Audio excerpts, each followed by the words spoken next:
Core commander conference में फैसला किया गया कि पाकिस्तान को गैर मुस्तहकम करने की कोशिश करने वाले दहशतगर्दों, सहूलतकारों, हौसला अफजाई करने वालों से रियासत मुकम्मल ताकत के साथ निपटेगी। ज़ेर सदारत army chief general Asim Munir 259वीं कोर कमांडर कॉन्फ्रेंस में GHQ मुनाकिद हुई, जिसमें मुल्क की मौजूदा सूरत हाल बिलखसूस सिक्योरिटी के हवाले से तफसीली तबादला ख्याल हुआ।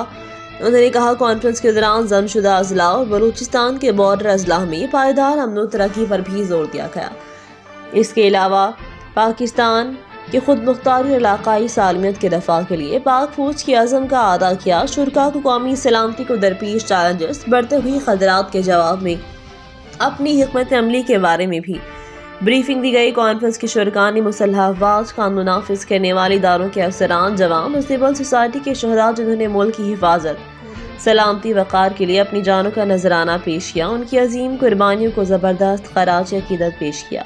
शुरका ने कहा, रियासत पाकिस्तान मुसल्लह अफवाज के शहदा और उनके अहले खाना को हमेशा एहतराम की निगाह से देखती है। एलामी के मुताबिक कोर कमांडर कॉन्फ्रेंस में शहदा के एहसाले सवाब के लिए फातिह ख़्वानी भी की गई। अब तक के लिए इतना ही। मज़ीद खबरों से बाखबर रहने और ताज़ा अखबार पढ़ने के लिए विजिट करें हमारी वेबसाइट rednews.pk।